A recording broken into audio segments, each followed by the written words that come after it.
Well, today we're going to go back in time and look at a component that's been out for a minute that many people have called one of the greatest values in audio today. And guess what? It just got more valuable. So if you own it, you got value added. If you want it, it's worth even more now.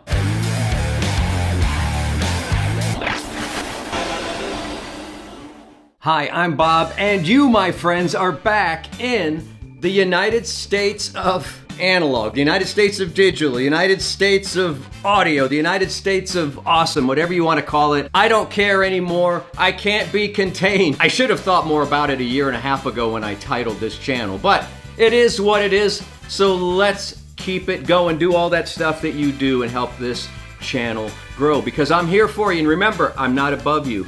I'm not below you. I'm right here with you in the United States of analog. Oh, and towards the end, stick around because I'm going to show you some of my cool vinyl finds. You know, just trying to keep it a little bit analog today. You guys are cracking me up lately in the comment section. And I must say that 98, 99% of you are very kind in your comments. You ask great questions. You even educate me a lot of the times about things I don't even know about. And I appreciate that, and I appreciate your attitude. You are welcome in our great nation of audio unsophistication. You're a great citizen. And for now, until the next general election, I am your leader. But some of the comments just crack me up, like, "Oh, that's Class D. I'm out, Bob." Okay. Or, "Gee, that product was out 3 years ago." Yeah, I know. I've got 10,000 subscribers. They're not going to send me the latest and greatest most of the time. "Bob, this sucks." Or, "That's wrong," or what? Listen. I'm just here to give you my viewpoint on audio, to bring a little humor or a little soul into a place that sometimes can be a little dry and analytical. And I try to give you the best information I have at the time and the best information I can convey to you with the limited abilities that I have here in my brain. Okay? YouTube is an entertainment platform first and foremost, and that's what I want to do. I want to educate and inform. I want this to be infotainment. So let's not get hung up in all the little details, because you are like me, all right? We're the idiots that still go out and buy gear and buy physical media, while the rest of the world listens to their music like this.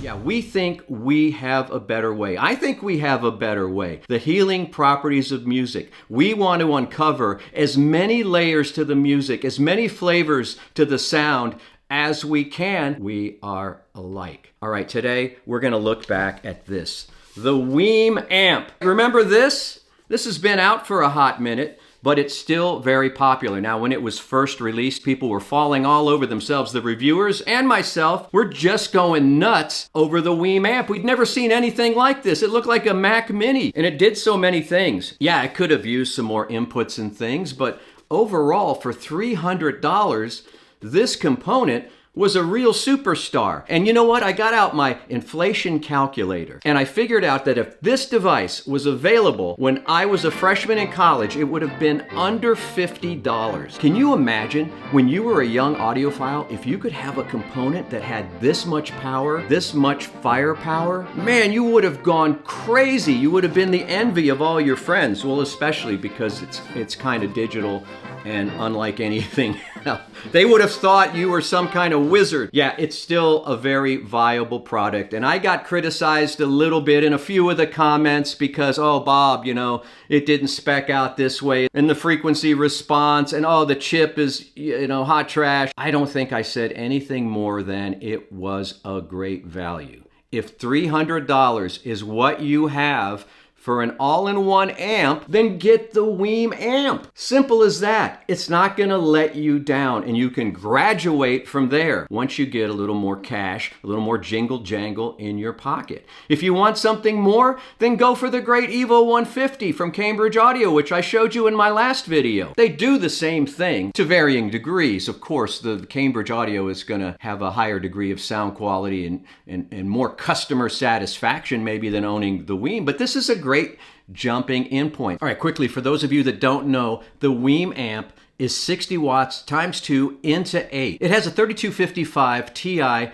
amp chip and a 32-bit Sabre DAC. That's the core. This WiiM Amp is so easy to use. You can stream on just about every platform. It has Bluetooth. Yeah, maybe not enough inputs, no headphone output. We'll let that slide. WiiM is so great about updating, upgrading your equipment, your software, whenever they possibly can. It's a no-brainer. The only thing people can't figure out is how they can do this at $300. In fact, during Prime Days, it was $240. Prime Days are over, but it leads me to believe that it could come down again. So keep your eyes open. And speaking of value, what WiiM just did was give you something for free. The WiiM Amp, the WiiM software, now includes room correction. Now, as you know, if you've got room correction and other gear, it could cost hundreds of dollars to add room correction to an amplifier, to an AV receiver. But here, it's now included free. It's proprietary. It's not branded with any of the popular names you might know,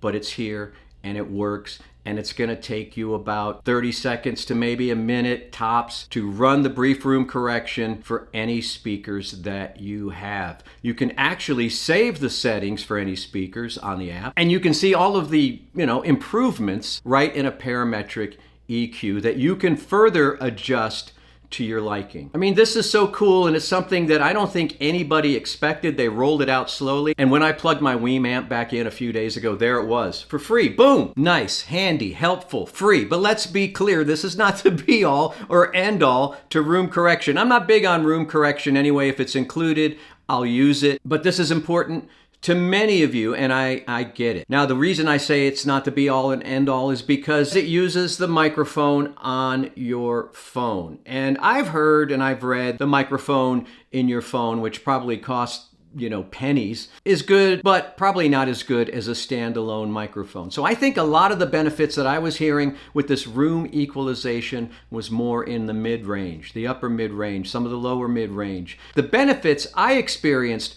with the WiiM room correction was an expanded soundstage and a little more depth in the sound behind the speakers. That's what I experienced. I was pretty happy with it. I thought it was a nice addition. It was free. But let me give you this tip that may or may not apply to you. When I first did the room correction on my Heiko 300 speakers, I noticed my Rel Classic 98 subwoofer kind of jumping around a little bit, making some sounds, I don't know. Something wasn't right. I did a little more research. With this software, you've really got to pay close attention to your settings, and that once I went back to the Rel and adjusted the frequency cutoff so that I could get more frequency, the most amount of frequency out of the Rel with the switch on the back, and then go into the WiiM software and set your crossover point at 60, 80 hertz, whatever you want to do. I think the two cutoffs or whatever were competing against each other and something wasn't right. Once I made that adjustment, as much frequency as I could get on the subwoofer,